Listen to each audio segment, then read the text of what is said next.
Hello students, I am Anu Chaudhary, TGT SST Rajkot. In this topic, we are going to study about dignity. Previous video के अंदर हमने क्या पढ़ा था? Previous video के अंदर हमने डिस्कस किया था इक्वलिटी के बारे में, हमने जाना था कांता के बारे में, ओम प्रकाश वाल्मीकि के बारे में और अंसारीज के बारे में। इन सभी की स्टोरीज को पढ़ने के बाद हमने जाना था कि जो अनइक्वलिटी है वो किसी एक ही स्पेयर में एग्जिस्ट नहीं करती, वो लाइफ के अलग अलग स्पेयर्स में एग्जिस्ट करती है, यानी कि वो सोसाइटी के हर फील्ड के अंदर एग्जिस्ट करती है। अनइक्वलिटी कास्ट के बेस पे भी हो सकती है, रिलीजन के बेस पे भी हो सकती है, क्लास के बेस पे भी हो सकती है, बैकग्राउंड के बेस पे भी हो सकती है। तो इसका मतलब ये है कि अगर सोसाइटी में किसी के साथ अनइक्वलिटी होती है या आप किसी को अनइक्वली ट्रीट करते हो तो उसका मतलब है आप उसके साथ डिस्क्रिमिनेशन कर रहे हो, या फिर उसका मतलब है कि आप उसकी डिग्निटी को वायोलेट कर रहे हो। अब आप यहाँ पर ये सोच रहे होंगे कि व्हाट इज डिग्निटी। डिग्निटी को हम सिंपल मीनिंग में हिंदी में देखें तो इसका मतलब होता है गौरव। यहाँ पर गौरव का मतलब आपके क्लास फेलो से या आपके फ्रेंड से बिल्कुल नहीं है, क्योंकि हर क्लास में कोई ना कोई गौरव मिल ही जाता है। यहाँ पर गौरव का मतलब है सेल्फ रेस्पेक्ट से, प्रतिष्ठा से, उसके आत्मसम्मान से। तो हर एक इंडिविजुअल का अपना एक आत्मसम्मान होता है, अपनी एक डिग्निटी होती है, अपनी एक सेल्फ रेस्पेक्ट होती है। तो अगर हम किसी को अनइक्वल ट्रीट करते हैं तो हम उसकी डिग्निटी को हर्ट करते हैं या फिर हम उसकी डिग्निटी को वायलेट करते हैं। तो यहाँ पर इसका सीधा सा मतलब निकल के ये आ रहा है कि अगर आप किसी को इक्वली ट्रीट करते हो तो इसका मतलब है आप उसकी डिग्निटी को रिकॉग्नाइज कर रहे हैं या आप उसकी रेस्पेक्ट कर रहे हैं। So the reason behind the unequal treatment क्या हो सकते हैं, यानी किसी को हम अनइक्वल ट्रीटमेंट करते हैं तो उसके पीछे क्या क्या रीजंस हो सकते हैं। उसके पीछे रीजन हो सकता है कास्ट, उसके पीछे रीजन हो सकता है रिलीजन, उसके पीछे रीजन हो सकता है क्लास या बैकग्राउंड, यानी कि मल्टीपल रीजंस हो सकते हैं अनइक्वल ट्रीट के। जैसे कि हमने प्रीवियस वीडियो के अंदर देखा था कि जो ओम प्रकाश वाल्मीकि है उनको कास्ट के बेस पे अनइक्वल ट्रीट किया जा रहा था, और जो अंसारीज थे उनको रिलीजियन के बेस पे अनइक्वल ट्रीट किया जा रहा था, और जो कांता थी उनको क्लास के बेस पे। यहाँ पर क्लास का मतलब आपकी क्लास से नहीं है, जैसे कि ऐसा नहीं है कि आप 7th क्लास के बच्चे हो और आपको 8th क्लास के बच्चे अनइक्वल ट्रीट कर रहे हैं। यहाँ पर क्लास का मतलब होता है इकोनॉमिक, यानी कि आप रिच फैमिली से बिलोंग करते हो या फिर पुअर फैमिली से बिलोंग करते हो। इसके बाद में है बैकग्राउंड। बैकग्राउंड का यहाँ पर मतलब है एजुकेटेड फैमिली और अनएजुकेटेड फैमिली। तो अगर आप किसी अनएजुकेटेड फैमिली के स्टूडेंट को अगर अनइक्वल ट्रीट करते हो तो इसका मतलब है कि आप उसको उसकी जो डिग्निटी है उसको हर्ट कर रहे हो, या उसके साथ आप इस बैकग्राउंड के बेस पे डिस्क्रिमिनेट कर रहे हो। तो इस प्रकार हमने देखा कि जो मल्टीपल रीजंस हो सकते हैं किसी को अनइक्वल ट्रीट करने के। When person are treated unequally, their dignity is violated. यानी कि अगर आप किसी को अनइक्वली ट्रीट करते हैं या उसके साथ डिस्क्रिमिनेशन करते हैं तो इसका मतलब है कि आप उसकी जो डिग्निटी है उसको वायलेट कर रहे हैं। अभी हमने देखा था कि डिग्निटी क्या होता है, चलो हम इसको एक एग्जाम्पल के द्वारा समझ लेते हैं। जैसे कि मान लीजिए आप 3 फ्रेंड्स जा रहे हो, आप 2 फ्रेंड्स के बीच में झगड़ा हो जाता है, आप दोनों अलग अलग कास्ट से बिलोंग करते हो, तो जो थर्ड पर्सन है वो आपके कास्ट से बिलोंग करता है और वो आपको अगर फेवर करता है सिर्फ कास्ट के बेस पे, तो इसका मतलब है कि जो सेकंड पर्सन जिसके साथ आपका झगड़ा हो रहा था तो आप उसकी डिग्निटी को वायलेट कर रहे हो, उसकी डिग्निटी को हर्ट होगा और उसको ऐसा लगेगा कि आप उसकी कास्ट के बेस पे उसको डिस्क्रिमिनेट कर रहे हो, उसका फेवर नहीं कर रहे, तो उसको बहुत ही ज्यादा गलत फील होगा, डिस्क्रिमिनेशन फील होगा। Due to this one feel as if he she is less than equal. अगर आप किसी के साथ डिस्क्रिमिनेशन करते हो तो जो दूसरा है उसको ऐसा फील होता है कि वो लेस देन इक्वल है, यानी कि वो आपके इक्वल नहीं है, वो लेस देन इक्वल है। तो यहाँ पर इसका सीधा सा मतलब ये है कि आप अगर किसी को अनइक्वली ट्रीट कर रहे हो, डिस्क्रिमिनेट कर रहे हो, तो इसका मतलब है कि आप उसकी डिग्निटी को हर्ट कर रहे हो और आप उसकी डिग्निटी को रिकॉग्नाइज नहीं कर पा रहे। इसलिए यहाँ पर ये जरूरी है कि आपको रिकॉग्नाइज करना चाहिए किसी की डिग्निटी को, उसको हार्म नहीं करना चाहिए। अब आप रिकॉल करते हो ओम प्रकाश वाल्मीकि एंड अंसारीज की स्टोरी को, तो आप ये पाएंगे कि जो ओम प्रकाश वाल्मीकि है उसके पापा को क्यों हर्ट हुआ होगा जब वो प्लेग्राउंड को साफ कर रहे थे, या फिर अंसारीज को क्या फील हुआ होगा जब उस लैंड ओनर ने उसको अपना अपार्टमेंट रेंट पे नहीं दिया। तो यहाँ पर हमें सीधा सा मतलब समझ में आ रहा है कि उन लोगों ने ओम प्रकाश वाल्मीकि को और अंसारी को अनइक्वल ट्रीट किया, जिसकी वजह से उनकी डिग्निटी को हर्ट हुआ। जब उन्हें भी अनइक्वल ट्रीट किया गया होगा तो उनको भी ये बुरा लगा होगा कि उनको कास्ट के बेस पे अनइक्वल ट्रीट किया जा रहा है, उनको रिलीजन के बेस पे अनइक्वल ट्रीट किया जा रहा है। तो इस टाइप से उनकी डिग्निटी को क्या हुआ होगा, हर्ट हुआ होगा। Everybody deserve the same respect and dignity. यहाँ पर इसका मतलब है कि सभी लोग सेम रेस्पेक्ट और डिग्निटी डिजर्व करते हैं, उनको भी इक्वल सेल्फ रेस्पेक्ट दी जानी चाहिए, उनको भी उतना ही रेस्पेक्ट देनी चाहिए जितने की दूसरों को दी जा रही है। भले वो किसी भी कास्ट से बिलोंग करता हो, भले वो किसी भी रिलीजन से बिलोंग करता हो, भले वो किसी क्लास से बिलोंग करता हो। Hello students, now we are going to start a new topic, equality in Indian democracy। इससे प्रीवियस टॉपिक्स में हमने जो भी देखा, जो भी डिस्कशन किया इक्वलिटी पे, अनइक्वलिटी पे, डिग्निटी के ऊपर या स्टोरीज के थ्रू जो भी हमने देखा, इससे हमें क्लियर हो गया है कि इक्वलिटी होना कितना ज्यादा कंपल्सरी है सोसाइटी के अंदर। सभी को इक्वली ट्रीट किया जाना चाहिए, किसी के साथ भी डिस्क्रिमिनेशन नहीं होना चाहिए। लेकिन अगर हम बात करते हैं इक्वलिटी की इन इंडियन डेमोक्रेसी या इन इंडियन कॉन्स्टिट्यूशन, तो इंडिया में जो पीपल्स हैं उनको क्या प्रोविजंस मिल पाते हैं, क्या फैसिलिटीज मिल पाती हैं, वो ही हम इस टॉपिक के अंदर डिस्कस करने वाले हैं। इस टॉपिक को हम अच्छे से डिस्कस करेंगे क्योंकि ये जो टॉपिक है वो इम्पोर्टेंट है क्वेश्चंस के पॉइंट ऑफ व्यू से। So let's start. The Indian constitution recognises every person as equal in every sense. Indian constitution क्या करता है, हर पर्सन को इक्वली ट्रीट करता है, इक्वली रिकॉग्नाइज करता है। इक्वल रिकॉग्नाइज कैसे करता है? इंडियन डेमोक्रेसी हर पर्सन को, हर सिविलियन को इक्वल पॉइंट ऑफ व्यू से देखती है, इक्वल विजन से देखती है, किसी के साथ डिस्क्रिमिनेट नहीं करती है। जैसे कि रिलीजन के बेस पे भी सभी लोग इक्वल हैं, कास्ट के बेस पे भी सभी लोग इक्वल हैं, बैकग्राउंड के बेस पे भी सभी लोग इक्वल हैं, क्लास के बेस पे भी सभी लोग इक्वल हैं। ये सभी लोगों को इक्वली ट्रीट करता है, यानी कि कॉन्स्टिट्यूशन के अंदर जो प्रोविजंस दिए गए हैं वो सभी के लिए सेम दिए गए हैं, किसी के साथ कोई डिस्क्रिमिनेशन नहीं किया गया। ये तो हमारे कंट्री के सिविलियंस ही हैं जो कि एक दूसरे को इनडिस्क्रिमिनेटली ट्रीट करते हैं। ये पीपल्स ही होते हैं जो खुद के रिलीजन को दूसरे के रिलीजन से ऊपर मानते हैं या खुद की कास्ट को दूसरे की कास्ट से अपर मानते हैं। किसी को अपर कास्ट कंसिडर करते हैं तो किसी को लोअर कास्ट कंसिडर करते हैं। तो इस टाइप से जो डिस्क्रिमिनेशन होता है वो कौन करता है? ह्यूमन बीइंग ही करता है।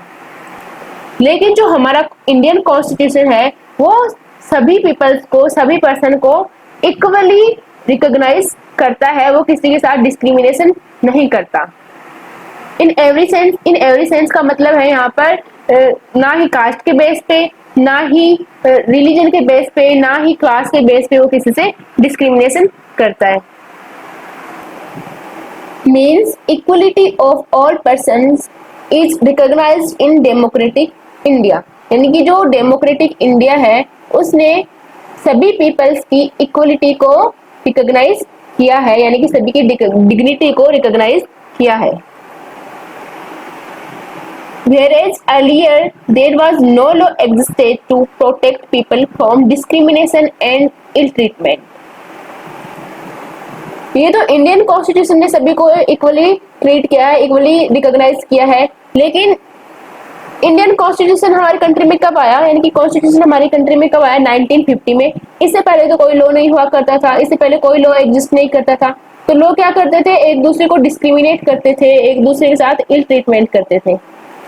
तो पहले ऐसा कोई भी लॉ नहीं था जो पीपल्स को प्रोटेक्ट कर सके डिस्क्रिमिनेशन से या इल ट्रीटमेंट से। अब तो क्या है कि अब तो कॉन्स्टिट्यूशन बन गया है, तो सभी पर्सन्स को इक्वली ट्रीट किया जाता है, सभी को इक्वल लॉ बना दिए गए सभी के लिए। तो कॉन्स्टिट्यूशन में तो सभी को इक्वली ट्रीट किया जाने लग गया। लेकिन कॉन्स्टिट्यूशन कब आया? 1950 में। लेकिन इससे पहले तो नहीं हुआ करता था। तो पहले ऐसा कोई भी लॉ नहीं था जो पीपल्स को प्रोटेक्ट कर पाए या जो उनके साथ डिस्क्रिमिनेशन हो रहा है उसको बंद कर दे। जब से इंडिया डेमोक्रेटिक बना है, तब से सभी को इक्वलिटी दी जाने लगी। लेकिन जब इंडिया डेमोक्रेटिक नहीं हुआ करता था तब क्या होता था? लोगों के साथ बहुत सारा डिस्क्रिमिनेशन होता था, उनको इल ट्रीट किया जाता था, लोग बिल्कुल इक्वल नहीं थे। So how does this equality is recognized in the Constitution? यानी कि कॉन्स्टिट्यूशन के अंदर इक्वलिटी को कैसे रिकॉग्नाइज किया गया है या कैसे रिकॉग्नाइज किया जाता है, यानी कि वो कौन से प्रोविजंस हैं जो लोगों को इक्वलिटी प्रोवाइड कराते हैं, कौन से प्रोविजंस हैं? तो इनको हम इन 3 पॉइंट्स के थ्रू समझने की कोशिश करेंगे। फर्स्ट है every person equal before the law. हमारा कॉन्स्टिट्यूशन क्या रिकॉग्नाइज करता है? हमारा कॉन्स्टिट्यूशन रिकॉग्नाइज करता है कि जितने भी पीपल्स हैं, जितने भी पर्सन्स हैं हमारी कंट्री के अंदर, वो सभी इक्वल हैं बिफोर द लॉ।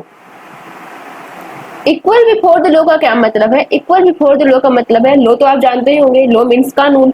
तो हमारा कॉन्स्टिट्यूशन ये बताता है कि जो लॉ है, जो कानून है, वो सभी को इक्वली ट्रीट करेगा, भले ही वो किसी भी रिलीजन से बिलोंग करता हो, भले ही वो किसी भी कास्ट से बिलोंग करता हो, भले ही वो वुमेन हो, भले ही वो मैन हो, भले ही वो पुअर हो या भले ही वो रिच हो।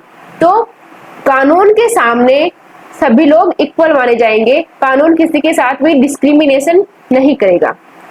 तो पहला पॉइंट ये बताता है कि every person equal before the law, यानी कि सभी जो पीपल्स हैं वो लॉ के सामने इक्वल है।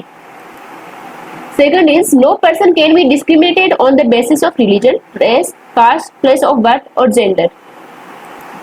हमारा कॉन्स्टिट्यूशन क्या बोलता है कि कोई भी जो लॉ है या जो कानून है या कोई अदर पर्सन है, वो किसी से भी डिस्क्रिमिनेट नहीं कर सकता उसके रिलीजन के बेस पे, उसकी रेस के बेस पे, उसकी कास्ट के बेस पे, उसके प्लेस ऑफ बर्थ के बेस पे और जेंडर के बेस पे। प्लेस ऑफ बर्थ का मतलब है कि जैसे कि कोई गुजरात से बिलोंग करता है, कोई राजस्थान से बिलोंग करता है, कोई यूपी से बिलोंग करता है, तो उनके प्लेस ऑफ बर्थ के बेस पे आप किसी से डिस्क्रिमिनेशन नहीं कर सकते।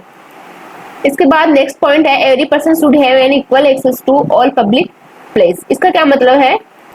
यहाँ पर पब्लिक प्लेसेस का क्या मतलब है? पब्लिक प्लेसेस मीन्स टेम्पल हो गया, होटल्स हो गए या फिर पार्क्स हो गए, रोड हो गए, रेलवे स्टेशन हो गए, ये सभी क्या है? पब्लिक प्लेसेस है।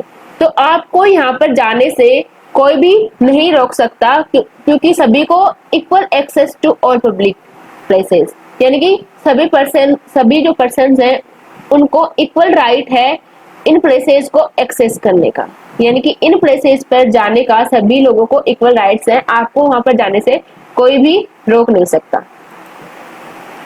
इसमें हमने ये देखा है कि कैसे गवर्नमेंट ने या फिर कॉन्स्टिट्यूशन ने लोगों को राइट्स दिए हैं या फिर किन प्रोविजंस के थ्रू उनको राइट्स प्रोवाइड किए गए हैं, ये हमने इस टॉपिक के अंदर देखा। अब हम नेक्स्ट टॉपिक के अंदर हमें देखने वाले हैं कि वो कौन से वेज हैं जिनके द्वारा इन सभी जो लॉज पर्सन्स के लिए बनाए गए हैं, सिटीजन्स के लिए बनाए हैं, उनको इम्प्लीमेंट किया जाता है। Two ways through which government tries to implement the equality that is guaranteed in the constitution are।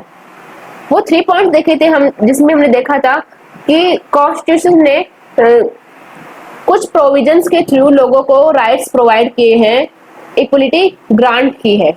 लेकिन वो कौन सा वे है जिससे जो गवर्नमेंट है वो इन राइट्स को लोगों को ग्रांट कर सकती है? तो टू वेज हैं जिनके द्वारा गवर्नमेंट ट्राई करती है इम्प्लीमेंट करने की इक्वलिटी को, जो कि कॉन्स्टिट्यूशन के द्वारा ग्रांट किए गए हैं। इसका मतलब है कि जैसे कि गवर्नमेंट ने लॉ तो बना दिया, उसको ग्राउंड लेवल पे लागू कैसे किया जाता है, उसको इम्प्लीमेंट कैसे किया जा सकता है, इसके 2 वेज हैं। जैसे कि ये लॉ तो बन गया कि कोई भी अगर बिना हेलमेट के अगर मोटरसाइकिल चलाता है तो उस पे क्या लगेगा, जुर्माना लगेगा या उसका चालान कटेगा। अब गवर्नमेंट उसको इम्प्लीमेंट कैसे करेगी? इम्प्लीमेंट करने के लिए भी अलग अलग जरिए होते हैं। तो इन सभी लॉज को लागू कैसे करती है? थ्रू लॉज, यानी कि कानून बनाकर। वैसे जैसे कि इक्वलिटी को हम कैसे लाएंगे और इनइक्वलिटी को कैसे खत्म करेंगे? तो किसके द्वारा खत्म करेंगे? लॉज के द्वारा। अब जैसे कि अनटचेबिलिटी है, उसको हम कैसे खत्म कर सकते हैं? तो अनटचेबिलिटी पे बैन लगा के। अनटचेबिलिटी पे बैन कैसे लगाएंगे? Through laws. सभी लोगों को इक्वल बनाने के लिए गवर्नमेंट ने क्या किया? लॉ पास किया कि जो अनटचेबिलिटी है उसको खत्म किया जाना चाहिए, उस पे बैन लगना चाहिए। क्यों? क्योंकि जो पहले जो कास्ट होती थी वो कुछ अपर कास्ट होती थी, कुछ लोअर कास्ट होती थी। तो जो अपर कास्ट वाले लोग होते थे वो लोअर कास्ट वालों से दूर दूर रहा करते थे, उनको कभी टच नहीं करते थे। उनको टच करने से वो खुद को अनप्योर मानने लग जाते थे, अपवित्र मानने लग जाते थे। वो लोग जहाँ पर जाते थे वो लोग वहां पर जाना पसंद नहीं करते थे। वो जगह जहाँ पर वो जाया करते थे, जैसे पानी भरने के लिए जिस कुएं पर वो जाते थे, उन कुओं पर लोअर कास्ट के लोगों को वो लोग नहीं जाने देते थे, वहां से पानी नहीं भरने देते थे, टेम्पल्स में नहीं जाने देते थे। तो इसकी वजह से क्या होता था? लोअर कास्ट वालों के साथ डिस्क्रिमिनेशन होता था। तो गवर्नमेंट ने क्या किया? उस डिस्क्रिमिनेशन को खत्म करने के लिए और सभी को इक्वल करने के लिए क्या किया? लॉ बनाया कि जो अनटचेबिलिटी है उसको क्या किया जाना चाहिए? बैन किया जाना चाहिए। ये तो एक वे था जिसके द्वारा गवर्नमेंट इक्वलिटी को इम्प्लीमेंट करती थी। दूसरा था थ्रू गवर्नमेंट प्रोग्राम और स्कीम, यानी कि जो गवर्नमेंट है वो नए नए प्रोग्राम्स लेकर आती है, नई नई स्कीम्स लेकर आती है, जिसके द्वारा वो जो लॉ है उनको इम्प्लीमेंट कर सके। अब गवर्नमेंट के प्रोग्राम्स एंड जो गवर्नमेंट के जो स्कीम्स हैं वो कैसे इक्वलिटी ला सकती हैं वो देखते हैं हम। अब उसमें से एक प्रोग्राम है mid day meal scheme. Mid day meal scheme government का एक प्रोग्राम है कि एक स्कीम है जिसके द्वारा गवर्नमेंट ने इक्वलिटी लाने की कोशिश की है, ट्राई किया है उसको। तो चलिए कॉम्प्रिहेंसिव वे के अंदर मिड डे मील को हम डिस्कस करते हैं। तो चलिए देखते हैं मिड डे मील स्कीम क्या है। Government programme to ensure equality, यानी कि मिड डे मील एक प्रोग्राम है जो गवर्नमेंट के द्वारा लाया गया है। ये इंश्योर करता है इक्वलिटी को। हाउ? कैसे? Under this programme free cooked lunch is being provided to children in all government elementary schools। अब देखिए क्या है, free cooked lunch is being provided। Free cooked यानी कि बना बनाया खाना प्रोवाइड किया जाता है गवर्नमेंट स्कूल्स के द्वारा। जैसे कि आप भी कैंटीन में खाना खाते हो, लेकिन इसके लिए क्या करना पड़ता है? आपको चार्ज देना पड़ता है। लेकिन क्या होता है कि जो गवर्नमेंट एलिमेंट्री स्कूल्स हैं वहां पर जो चिल्ड्रन पढ़ते हैं, जो पढ़ाई करने के लिए जो स्टूडेंट्स आते हैं, उनको स्कूल के अंदर ही पका पकाया खाना, कुक्ड लंच उनको प्रोवाइड करवाया जाता है। अब पका पकाया फ्री कुक्ड खाना गवर्नमेंट बच्चों को क्यों प्रोवाइड करा रही है, उसके पीछे क्या रीजंस हैं, उसके पीछे क्या हिस्ट्री है, वो हम आगे देखते हैं। ये जो प्रोग्राम है सबसे पहले started in the state of Tamil Nadu. ये प्रोग्राम सबसे पहले स्टार्ट किया गया तमिलनाडु में। अब तमिलनाडु कहाँ है? ये एक सदर्न सिटी है इंडिया की, सॉरी सदर्न स्टेट है इंडिया का। तमिलनाडु की गवर्नमेंट ने क्या किया कि अपनी जो भी गवर्नमेंट स्कूल्स थी वहां पर सभी जो चिल्ड्रन आते थे एलिमेंट्री क्लासेस के, उनको क्या किया, फ्री कुक्ड खाना, फ्री कुक्ड लंच देना स्टार्ट कर दिया। अब क्या हुआ, तमिलनाडु स्टेट ने जब ये प्रोग्राम स्टार्ट किया तो वहां के स्टेट में बहुत सारे चेंजेस आना स्टार्ट हो गए। बच्चों का गवर्नमेंट स्कूल में जाने का जो रेशियो था वो भी बढ़ने लग गया। भले ही बच्चे खाना खाने के लिए जाते हो, भले ही वो पढ़ने के लिए जाते हो, बट स्कूल में जाएंगे तो कुछ ना कुछ तो सीख के आएंगे वो। तो इससे क्या हुआ, तमिलनाडु के अंदर बहुत ही पॉजिटिव इफेक्ट आया। तो तमिलनाडु में आए पॉजिटिव इम्पैक्ट को देखते हुए in 2001 Supreme Court asked all state government to begin this programme. This is not being, this is begging. तो 2001 के अंदर क्या हुआ, सुप्रीम कोर्ट ने क्या किया, सभी जो स्टेट थी, ऑल स्टेट गवर्नमेंट्स को ये ऑर्डर दे दिया कि आप ये जो प्रोग्राम है वो अपनी स्टेट के अंदर भी चलाइए, इसको अपनी स्टेट के अंदर भी इम्प्लीमेंट कीजिए। अब सभी जो स्टेट्स थे उन्होंने भी अपने अपने अपने स्टेट के अंदर इस प्रोग्राम को स्टार्ट कर दिया। तो क्या हुआ, this programme had many positive impact. तो इस प्रोग्राम की वजह से बहुत सारे पॉजिटिव इम्पैक्ट्स आना स्टार्ट हो गए।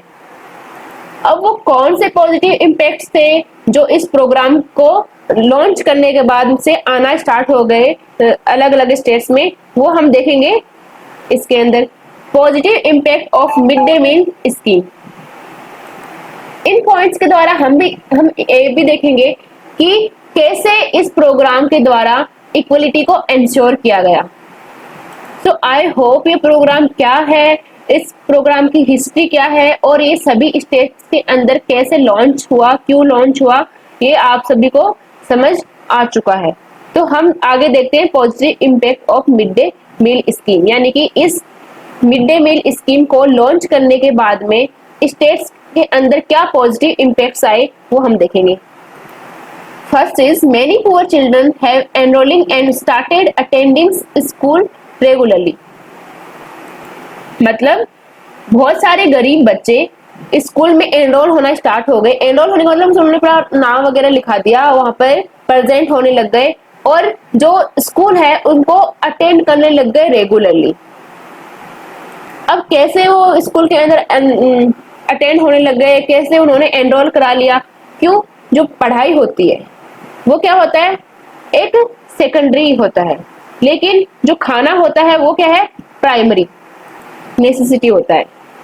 अब जो बच्चे गरीब थे उनके पेरेंट्स को क्या लगता था कि यहाँ पर तो वो खाना प्रोवाइड हो नहीं पाएगा। जो बच्चे जिनको घर पे खाना नहीं मिल पाता था उनको पेरेंट ने क्या किया, उनको स्कूल्स में एनरोल कराना स्टार्ट कर दिया ताकि उनको टाइम टू टाइम खाना मिल सके। उनको लगा कि उनके जो चिल्ड्रन है वो थोड़ा बहुत पढ़ भी लेंगे और उनको खाना भी मिल जाया करेगा। तो जो पेरेंट्स को जो फूड प्रोवाइड कराने का जो कंसर्न हुआ करता था वो धीरे धीरे खत्म होने लग गया। अब जब पुअर चिल्ड्रन ने स्कूल के अंदर एनरोलिंग कराना स्टार्ट कर दिया तो क्या हुआ, अपने जो कंट्री है वहां का यहाँ का लिटरेसी रेट बढ़ना स्टार्ट हो गया। बच्चे स्कूल के अंदर आ रहे हैं तो इसका मतलब सिर्फ ये थोड़ा है कि वो सिर्फ खाना ही खाएंगे। अब स्कूल में आए हैं तो वो थोड़ा बहुत पढ़ेंगे भी। अगर वो पढ़ते हैं तो वो एजुकेटेड हो जाएंगे और जो अपने इंडिया का जो लिटरेसी रेट है वो क्या करेगा, राइज करेगा, बढ़ेगा। Next is earlier children have to go home for lunch and then they did not return to school for second shift।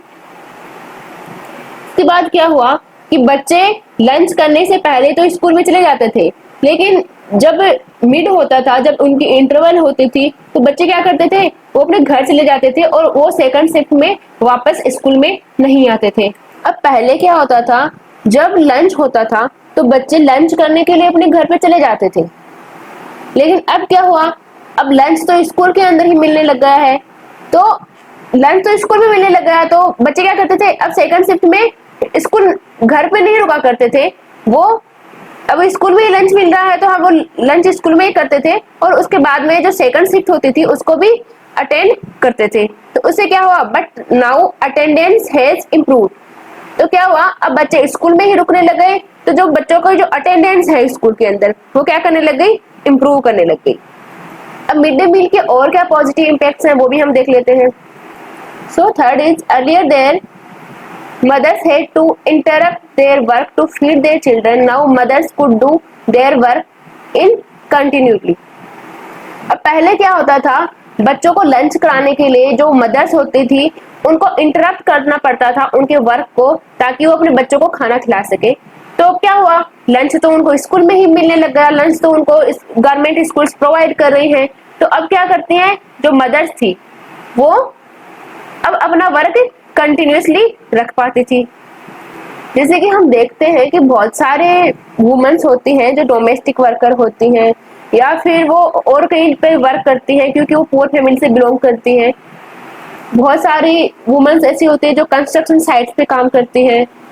तो क्या होता था, जो बच्चा होता था जब वो लंच टाइम में घर पे खाना खाने के लिए आता था स्कूल से, तो जो उसके मदर होती थी जहाँ पर वर्क कर रही होती थी उसको क्या करना पड़ता था, बीच में ही उसको छोड़ना पड़ जाता था ताकि वो अपने बच्चे को क्या करा सके, फीड करा सके। लेकिन अब जब स्कूल्स के द्वारा ही लंच प्रोवाइड करवाया जाने लग गया, तो क्या हुआ, वो अपने वर्क को क्या कर पा रही थी, कंटिन्यूअसली कर पा रही थी, अब उसको इंटरप्ट नहीं करना पड़ रहा था। This programme reduced caste prejudices. अब कास्ट प्रिजुडिसेस क्या होता है, कास्ट प्रिजुडिसेस क्या होता है कि पहले जो भी इनइक्वलिटी की जाती थी कास्ट के बेसिस पे, वो धीरे धीरे खत्म होने लग गई इस प्रोग्राम की वजह से। अब कैसे, because both lower and upper caste children in the school eat in this meal together. क्योंकि स्कूल्स में तो लोअर कास्ट के बच्चे भी आते हैं और अपर कास्ट के बच्चे भी आते हैं। तो क्या हुआ, लोअर कास्ट के बच्चे और अपर कास्ट के बच्चे दोनों स्कूल में मिड डे मील के अंदर खाना खा रहे हैं एक साथ। तो उससे क्या हुआ, इक्वलिटी आई। पहले अपर कास्ट के बच्चे और जो लोअर कास्ट के बच्चे थे वो एक साथ खाना नहीं खा पाते थे क्योंकि वो अपने अपने घर पे जाके खाना खा के आते थे, तो उनमें क्या हो रखा था, इनइक्वलिटी आ रखी थी। लेकिन क्या हुआ, इस प्रोग्राम को स्टार्ट करने के बाद में क्या हुआ, ये वाला रिड्यूस होने लगा, यानी कि जो इनइक्वलिटी थी कास्ट के बेसिस पे उसको खत्म किया जाने लगा, वो अपने आप खत्म होने लग गई। दलित वुमेन हैव बीन एम्प्लॉयड। अब जो खाना बनाने के लिए जो वर्कर्स होती थी, जो लेडीजें होती थी, वो कौन होती थी, उसमें से ज्यादातर जो वुमेन्स होती थी वो कौन से होती थी, दलित वुमेन। यानी कि दलित वुमेन्स को ज्यादा प्रेफर किया जाता था एम्प्लॉय करने के लिए खाना बनाने में। यानी कि जो वुमेन लोअर कास्ट से बिलोंग कर रही है, आप उसको एम्प्लॉय रख रहे हो खाना बनाने के लिए, तो क्या हो रहा है, वो अपने हाथों से खाना बना रही है और उसको लोअर कास्ट के बच्चे भी खा रहे हैं और अपर कास्ट के बच्चे भी खा रहे हैं। तो उससे क्या हो रहा है, डिस्क्रिमिनेशन खत्म हो रहा है, इनइक्वलिटी एग्जिस्ट कर रही थी सोसाइटी के अंदर, धीरे धीरे वो भी खत्म हो रही है। अब सभी लोग साथ में खाना बना रहे हैं, साथ में मिलके खा रहे हैं, तो उससे क्या हो रहा है, जो कास्ट प्रेजुडिसेस थी वो क्या हो रहा है, धीरे धीरे रिड्यूस हो रही है। तो ये भी क्या था, एक पॉजिटिव इम्पैक्ट था इनइक्वलिटी को खत्म करने में। Next point, mid day meal also help to reduce the hunger of poor students. क्या किया, मिड डे मील ने हेल्प करी साथ में किसके, जो हंगर पुअर स्टूडेंट्स हुआ करते थे, यानी कि जो पुअर फैमिली से, लोअर कास्ट से बिलोंग करते थे, जिनके पास खाने के लिए मतलब खाना नहीं होता था खाने के लिए, तो उनको क्या हो गया, लंच मिलने लग गया। तो क्या हुआ, उनकी हंगर भी खत्म होने लग गई, रिड्यूस होने लग गई।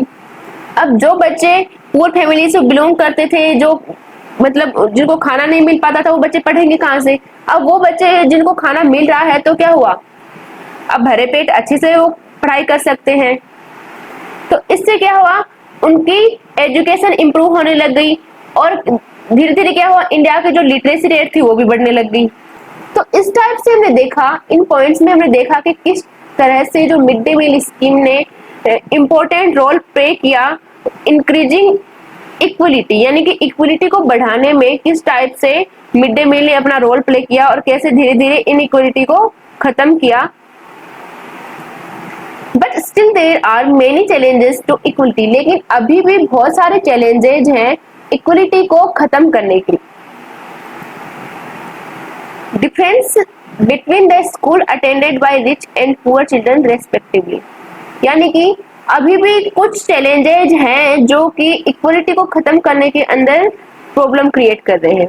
उसमें से पहला ये है कि जो अटेंडेंस होती है उसके अंदर जो रिच एंड जो पुअर बच्चे हैं उनके अंदर बहुत सा डिफरेंस है। कैसे? जैसे कि जो रिच लोग होते हैं वो अपने बच्चों को कहाँ पढ़ाते हैं? प्राइवेट स्कूल्स में। अब प्राइवेट स्कूल्स में मोस्ट ऑफ जो एजुकेशन है वो अच्छी प्रोवाइड कराई जाती है, जबकि जो गवर्नमेंट स्कूल्स हैं वहां पर इतना अच्छा एजुकेशन सिस्टम नहीं होता है। तो प्राइवेट स्कूल्स के अंदर जो बच्चे हैं वो क्या करते हैं? रेगुलरली स्कूल जाते हैं, लेकिन जो पुअर बच्चे जो गवर्नमेंट स्कूल्स के अंदर हैं वो रेगुलरली स्कूल अटेंड नहीं करते, क्योंकि अभी भी चाइल्ड वर्क एग्जिस्ट करता है। जो पुअर फैमिलीज के जो बच्चे होते हैं वो बहुत ही छोटी छोटी एज के अंदर वर्क करने के लिए चले जाते हैं ताकि उनको उससे थोड़ा बहुत पेमेंट मिल सके, थोड़े बहुत रुपए वो कमा सके, जिससे वो अपनी फैमिली को रन कर पाए। तो क्या होता है कि रिच और जो पुअर चिल्ड्रन के बीच में जो स्कूल को अटेंड करने का जो रेशियो है वो अभी भी बहुत ज्यादा है। Second is discrimination on the basis of caste still exist in some schools. अभी भी कुछ स्कूल्स ऐसी हैं जिसमें कास्ट अभी भी प्रॉब्लम क्रिएट करती है, यानी कि वहां पर अभी भी कास्ट के बेस पे डिस्क्रिमिनेशन होता है, भले ही वो स्टूडेंट्स करते हो भले ही वो वहां पर टीचर्स करते हो। Third, attitude change is very slow. जैसे कि जो बच्चे स्कूल में आते हैं, जैसे पुअर फैमिली के बच्चे भी आते हैं स्कूल में, तो क्या होता है कि वो उनका अपना एक एटीट्यूड होता है, वो खुद को पुअर फैमिली से बिलोंग समझते हैं कि हाँ मैं पुअर फैमिली से बिलोंग करता हूँ, मेरी तो कास्ट भी छोटी है। तो वो दूसरे जो स्टूडेंट्स हैं उनके साथ वो अच्छे से घुल मिल नहीं पाते हैं, खुद को बहुत ही लोअर समझते हैं, वो अदर स्टूडेंट के कंपैरिजन में खुद को इंफीरियर समझते हैं, यानी कि वो अपना एटीट्यूड चेंज नहीं कर पा रहे। तो ये वजह है कि जो इक्वलिटी है उसको लाने में बहुत प्रॉब्लम हो रही है, इनइक्वलिटी इतनी जल्दी खत्म नहीं हो पा रही। तो ये सभी चैलेंजेस हैं इक्वलिटी को एस्टेब्लिश करने के अंदर।